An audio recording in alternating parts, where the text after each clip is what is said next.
Welcome to the Perfectly Preserved podcast. I'm your host, Jenny Gomes. And I'm Anna Cash. Here we come together to bring you a podcast all about preserving food safely, easily, and dare I say perfectly at home. We are master food preservers, moms, wives, and we love talking about canning. Ready to can like a master preserver? Let's get into today's episode. Welcome back to another episode of the Perfectly Preserved podcast. I'm Jenny and I'm here with my co-host Anna, and this is season 3. We are so excited to talk with you today all about picking fruit and veg, but picking for canning and preserving and all our tips and tricks for being a pro picker, what kind of gear you need to have in your car, how to know what to pick that's ripe or underripe, and how to get it to last longer once you have it at home. And we have tons of good tips for all things produce collection. But first, if you have left us a review, thank you so much. We cannot thank you enough for leaving us reviews. It helps others find our show, and we appreciate it so much. If you haven't left us a review, please head to that purple icon or wherever you get your podcast and leave us a review. It helps us so much. This is our first season on YouTube. Anna is crushing it with editing video, and definitely you want to head over to YouTube and check out Perfectly Preserved Podcast there. Anna and I spend our most time on Instagram. I'm at The Domestic Wildflower, and Anna is at Smart Home Canning. I can't wait to see you guys in person. If you guys ever have an in-person event that you would like Anna and I to speak at, we are open to speaking opportunities. Email us at perfectlypreservedpodcast@gmail.com. Let's dive into today's episode. Anna, let's start us off with all the tips and tricks for getting it home safe and sound so that it's the most useful for our listeners. I thought this would be a fun episode. Jenny and I were talking about what we could include in this episode. I am really lucky. I live in northern Utah, and there is a plethora of stone fruit in my area, and a majority of it goes unpicked. And so I lead a group of volunteers, and we go to people's houses and rescue fruit. And a lot of times when people show up for maybe the first or second time picking fruit, they're like, oh, you've got a system. Because I do. When I go to pick a fruit tree, there are certain things that I have in the back of my truck. And so I want to share those with you so that you can also be prepared. The first one is a really nice, lightweight 8-foot ladder. I love an aluminum ladder. They're really easy to get in and out of a car or a truck. I have also a little giant ladder, but those are very heavy, very sturdy. But I find for me, it's a lot easier to have an aluminum ladder that I can get in and out of the truck. What about you, Jenny? Have you seen, or do you carry around a ladder in the back of your car like a weirdo like me? So I haven't had a ladder with me, but I grew up using pickups as the way to get a little taller. When I was a kid, my dad would back the flatbed pickup that he would normally use to feed cattle off of, like when you flake off hay off the back, he would just back it up into the blackberry bushes or underneath the tree. And that was how we got our elevation lift. I mean, of course I have used a ladder and I will use a ladder, but I kind of come from the land of the flatbed pickup backing up to get a little taller. And I have not normally driven a car big enough for a ladder. I'm not opposed to putting giant pieces of furniture into my car. So I usually skip a ladder in favor of either borrowing or driving my husband's pickup or using a pickup or climbing like a maniac on the side of the road. I just have done other things. But listen to Anna, and I think an aluminum ladder is a great idea and something that's a lifetime investment. You're not going to be sorry you own a good one. What else do you have in your car for picking fruit? During fruit season, I always drive around with these collapsible fruit crates, is what they're called. They're collapsible crate. I like the shorter ones. They come in, I want to say 3 inches tall and 6 inches tall and 12 inches tall. And for me, I prefer the smaller ones because if you get more fruit on top of each other, it has a tendency to crush depending on how ripe your fruit is. And so just stackable, foldable crates are a lifesaver. And usually the crates that I purchase, I don't know about you, but the crates that I purchase have holes and slats in them. So you could even just take your fruit out back and hose it out that way so that you're cleaning it and also having a place for it to dry out a little bit too before you start working with it. I think having a crate or any kind of receptacle that's not too deep applies to pretty much everything you're going to pick. If you get 5-gallon bucket depth, your stuff on the bottom is going to get squished and you're not going to be able to see if, oh, whoops, there's one that's bruised. I also have a dad who loves the 5-gallon bucket, and he like in my life, he was just like, take a 5-gallon bucket, and those are not ideal. Your stackable crate things, very good and better for them to hang out in for however long they have to wait for you to process them. That's a better receptacle. And with the airflow, you want that for sure. Yeah. And I would say too, in my area, I donate to Catholic Community Services, and they have actually given me crates. I can bring fruit and then they swap me out with crates. And they were like, oh, do you need more crates? And I just always say yes, because, you know, when we're picking, it allows people to take fruit home in the crates or drop off at the food bank. So utilize Catholic Community Services if they're in your area. They're very generous with me anyway. That's awesome. I also carry around a basket. I have one of those really big woven baskets from Africa. I believe they're from Ghana. I have one that's probably 20 years old and they just last forever. The great thing about them is because they are a natural material, you can hose it out if you ever get, for me, I get squashed apricots in there sometimes. You can just hose it out and then let it dry in the sun. I haven't had any issues with cleaning them out that way. Sometimes I'll bring paper and a notepad, sticky notes to write on a note and put it on somebody's door if they don't answer the door and I'm asking if I can pick their fruit. I'll leave a note. That's amazing. I also love those baskets. The ones I have a little tag that says Volga, Volga. So I don't know if that is a brand name or a style, but I feel like when my kids are adults, they'll think of every mom they know has one of these baskets, because that's like what you would take to the swimming pool, or you would bring fruit home in it, or it's just a super useful basket. And I have washed mine in the bathtub with a little bit of dish soap, and they dry. It's incredible how they regain their shape. So if you ever have a chance to thrift one or get one from somebody, they are super great. And they're great for fruit and for picking. I love, especially for berries or raspberries, blackberries, anything small. I love it. This is so, it feels kind of hokey pokey to say, but they're really great. The plastic, I think it's 2-quart ice cream buckets. Okay, so the next time you want to get some ice cream, get one of those plastic buckets. And they're, where I live, it's like $9, which is highway robbery, it feels like. But that's how much it costs for these ice cream containers with the ice cream in it. You eat the ice cream, you reuse the bucket, and it's like the perfect size, I feel like, for the amount that you might pick casually, right? Not a whole day of picking, but it's just enough to, it's small enough if a kid dumps it, it's not the end of the world.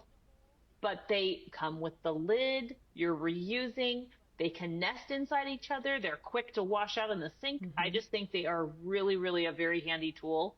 My whole life, my mom, it was like every person had an ice cream bucket. My grandma used to get ice cream from the Schwan man, which was an interesting like food delivery thing. But so we all had Schwan buckets, but you can just get regular ice cream buckets like that. And those, I think, that's what I have in my car during like from now-ish till like school starts or later, because if you're wherever you are and there's fruit, if you don't have anything, you're going to end up putting it like in a baseball cap. And that is not ideal for a variety of reasons, but I have definitely done that too. The reusable plastic with a handle and a lid. I don't know if anything, I'm sure you could buy something exactly like that, but you wouldn't get the ice cream with it. So I feel like that's a definite home run. Why don't you tell everyone about the incredible North Face lumbar pack you have? Incredible. Never seen anyone use this. Tell us all about it, Anna. Okay, so if you're seeing this on YouTube, this is my lumbar pack. I found it at the thrift store. I know you're not shocked. It comes with 2 spots for water bottles, and then the middle section could probably carry about a gallon of fruit. I would say easily. And it just fits around your waist. It has a really large strap on the back. The thing that I love about North Face is that their packs are meant to last. And this is probably, I would say, from the 90s. And it's in excellent condition. And I use it, I clip it around my waist, and that way both of my hands are free, and I'm just picking away. If you see something like this at the thrift store, pick it up. It's so good. I've also seen people take backpacks, just carry around empty backpacks in their car, and they flip it around and put it in the front and unzip it. And then you also have 2 hands free for picking as well, if you're not able to find one of these lumbar packs. One of the reasons I got it was because my sister said that women tend to be able to carry more weight around their hips and their waist area than on their shoulders, like a traditional backpack. Those are mainly better for men who have more upper body strength, but women's strength usually is in their legs and their hips. And so carrying extra weight around that area is a little bit easier to do. And I found that to be true. So I have never seen anyone use that. And so Anna, just before we hit record, she showed me her lumbar pack. And so right now I'm looking on eBay. I can't even count. There's dozens. There's one for every listener. Okay. Everyone, if you can't go to a thrift store in person, you can thrift them online. Like one is new with tags, $18. Incredible. And these are Great. think like fanny pack, but like like much larger. It's probably 3 times the size, 4 times the size of a fanny pack, Anna. Is that right? Yeah. Yeah. How handy. Plus a lot of different compartments. Yeah, a place for your water. You're never going to be sorry that you have that. That's amazing. The thing about that's also handy that Anna touched on is the fact that you can use both hands, right? So holding an ice cream bucket, you have to keep holding the ice cream bucket. So that's the limitation. But you can use both hands. That's especially helpful when, obviously, just for reaching more fruit. But then, like with blackberries or anything that has thorns, you almost always have to have one hand pushing the vines or the pricklies out of the way, and then you're reaching in deeper, right? It's very hard to do that if you only have one hand. I don't know, maybe not very hard, but it's much easier if you have 2 hands available. So if you're thinking about thorned, mostly blackberries, I guess, just having that extra hand makes it really nice. I have a family with whom we have been lifelong friends, and they are folks who use coffee cans with a string tied like from one side to the other so that those coffee cans are hanging around their neck. The quantity is much smaller. What you're picking is a lot smaller, but then again, your hand's free, which is free. Okay. Almost free. Having just a small receptacle. You could do that with a margarine container or any other little reused Parmesan cheese containers. You could get any reused plastic food container just with a string around so that it could hang from your neck.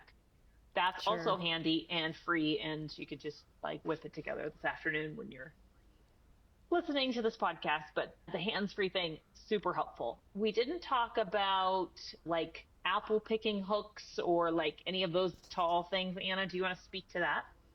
Sure. So when you are picking really high fruit, maybe in an old apple orchard or a cherry tree or whatever, I've only seen them really work well on pears, apples, and plums.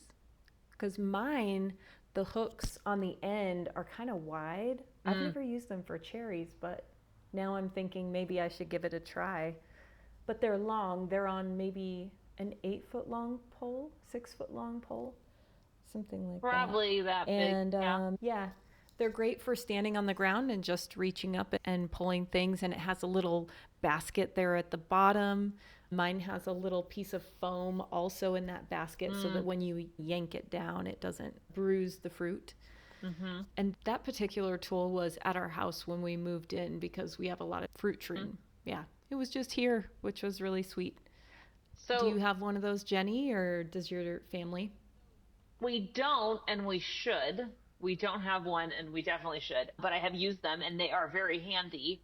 Maybe this is a nice segue to mention that when you're picking fruit off of a tree, it's not all going to be exactly the same amount of ripeness. And the fruit that you might reach way up high that's getting more sun is very likely to be more ripe Yeah. and or have had more exposure to birds like pecking in them or just general pests.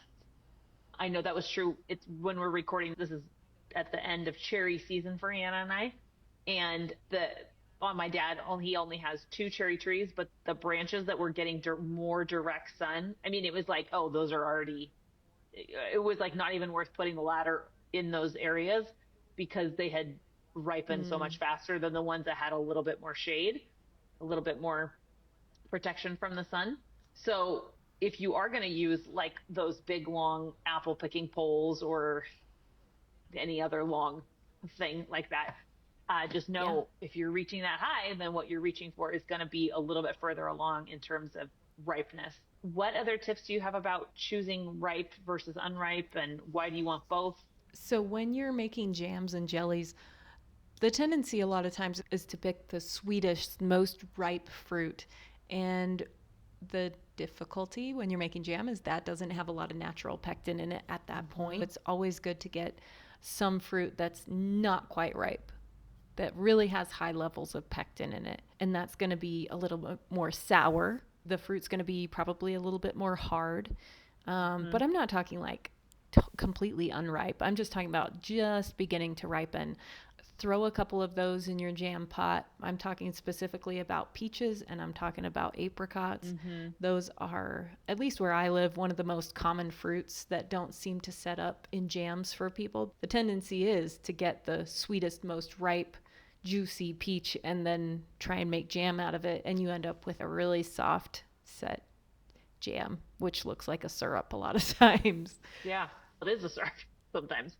I always think of that underripe fruit as I seem like I'm always picking with children. And if you have, a 5-year-old who just wants to pick whatever that they want to pick, those underripe things, leave them in there. So, like the pale pink blackberry, include it because that is going to help just your general set and give a more varied, maybe not varied, but it can help flavor wise too. So I always think if a kid accidentally picked something underripe, it Yeah. doesn't matter. Just leave it in there. Or if you, with your apple picker, you accidentally pull down an apple that was not ready, or include it. It's not going to hurt and it probably will help. Jenny lives in Northern California, for those of you that don't know. I live in Northern Utah. She lives in Northern California. And so we do have a little bit different fruits in each area. I don't really have a lot of places here where I can pick blackberries, but Jenny knows all about blackberry picking True. and apple picking.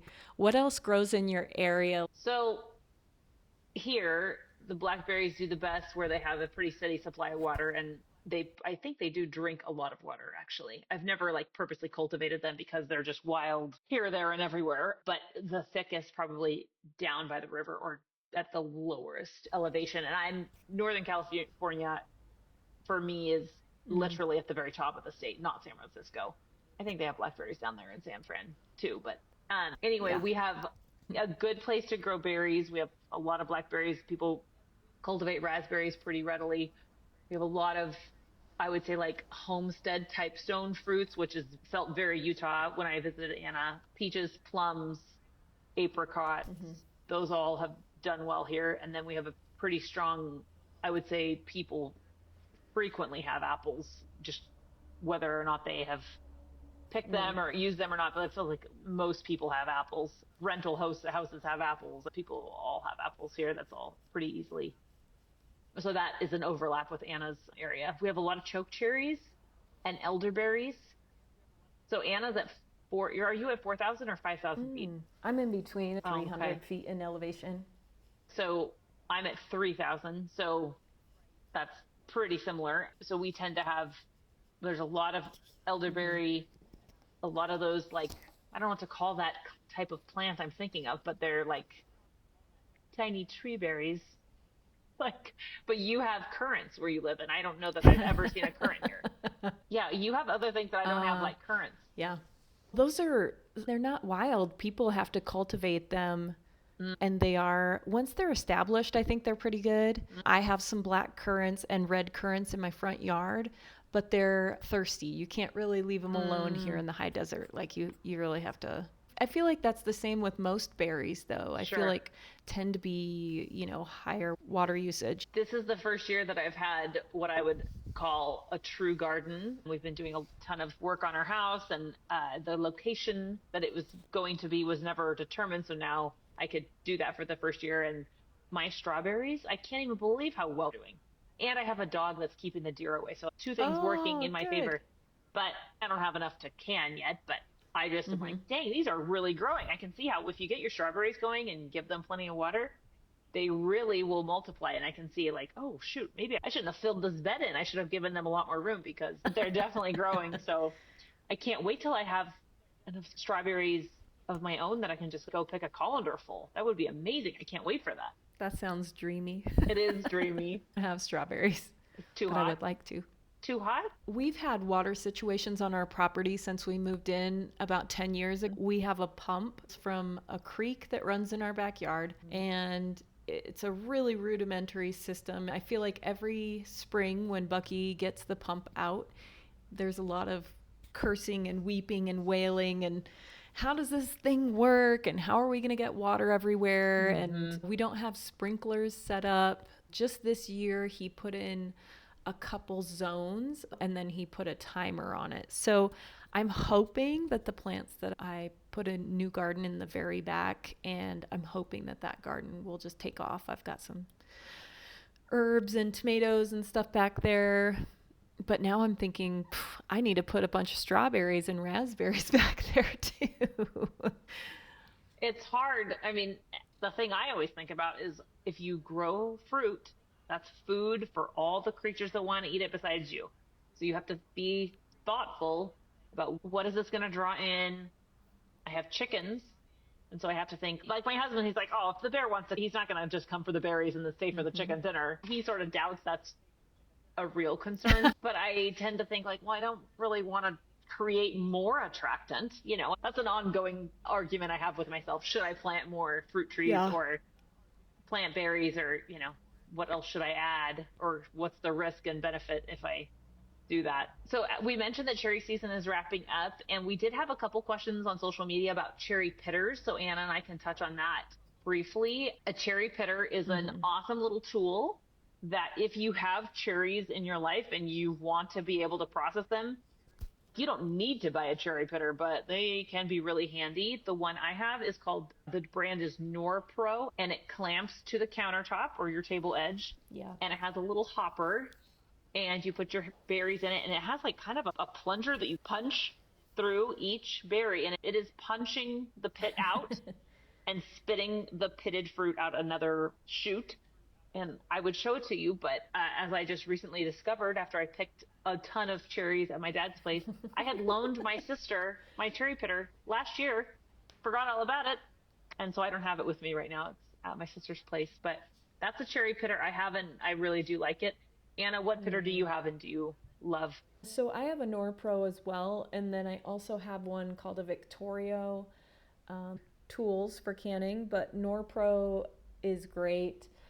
The one thing that I do like about cherry pitter like that is that you can do a large amount of time. It is still work. It is one cherry at a time. I am interested in purchasing, it almost looks like a clamshell, and you can do 6 at a time, I think. And there's a reservoir in the bottom that catches the pit, and then you dump your cherries out and then put another 6 in. And my friend got that this year, and so I'm interested to talk to her to see how it went, if that took more time or less time. But yeah, I really like both of those, Norpro and Victorio. I got mine at Smith & Edwards. If you've been around for any amount of time, you know that I love Smith & Edwards. It's a store here in northern Utah and South Jordan, Utah, and they just have tons of canning supplies, and that's where I got mine. So if you don't have a pitter and you have a lot of cherries to process, I'll tell you what I had to do that isn't the best method, but it is an effective method. So I washed and stemmed my cherries and filled the pot with just barely enough water to cover, and I brought them to a simmer so that they got very loose and soft, and I ladled them into the hopper of my food mill, my OXO brand food mill, which is like bowl shaped. And then I spun it around. I used the plate that has the largest holes, and that absolutely did pit all of those cherries for me. That's about as big of a object that food mill can go over. It was like driving over a dirt road with a lot of rocks in the road. It was pretty elbow grease intensive, but it definitely worked. And I do not personally find joy in using a paring knife to carefully cut a cherry off of the pit. I would rather not ever do that. Maybe that would feel like meditation to you. You can do that if you'd like. But so much work. Some people like that kind of chore. I don't. And it's great if you do. That would also work. But that's what I used, and it worked great. The cherry syrup turned out delicious. So I finally saw your OXO food mill. I was like, oh, that's a lot bigger than I thought it was. Yeah. Because in my head, it's only a cup-sized bowl. No, the OXO brand food mill, man, I could write a whole ode to the food mill. It's so useful, and it's never going to not work. It's analog. It comes apart. It's easy to wash. It's not going to cut your finger by accident. It just has so many features that I feel like are just very handy, very user-friendly. Mine was given to me by my other friend, Anna, at my baby shower to make baby food, and I have used it so much more than for baby food. It's my canning superstar. Love it. So I'll include a link in the show notes too. We'll have links to the cherry pitter and the stackable foldable crates, I think, so that if you guys are interested in looking at those, we'll have them in the show notes. There was one thing I wanted to mention, and that is if you live in an area with tart cherries or pie cherries, they are a lot smaller than a sweet cherry, and you might wonder, how can I pit that? Because a lot of times it's just almost too small for my cherry. And I saw somebody online, speaking of meditation, but he had his grandma's old hairpin, and he was taking pits out with an old hairpin. And I thought, oh, heaven help you. Like, that is so tedious. Yeah. So if you love pie cherries, go to town. But I just don't know if I want to do that with my life. I know I don't, but I do know that some people like that. So I guess that's a question for everyone. I guess if you're just making like one pie, maybe it would be perfect. That's still so many. That's 4 cups. I guess. That's 4 hours of your life. It would take a long time. You heard it here first, folks. It would take a long time. But maybe you want to do that. And if that's how your grandma did it, that might feel good. So do what you want. If you don't want to do that, you could use a food mill. Any way that you get the fruit soft will make it so that you could do it with your fingers faster than probably a hairpin if you cooked them soft first. That sounds kind of mushy and yuck. Thanks so much for joining us for this episode. We hope to see you next week. And again, thank you so much for the ratings and review that you give our podcast and for joining us on YouTube. Hope you have a great week and happy picking. That's our show. We don't want you to miss an episode, so please be sure to subscribe. If you found this episode helpful and informative, please give our show a rating and review. It only takes a few seconds and it really helps our show grow. Follow us on social media at Smart Home Canning and at The Domestic Wildflower. Email your preserving questions to perfectlypreservedpodcast@gmail.com and we will do our best to answer your questions on the show. Thanks so much for listening. Stay tuned for our next episode, released every week.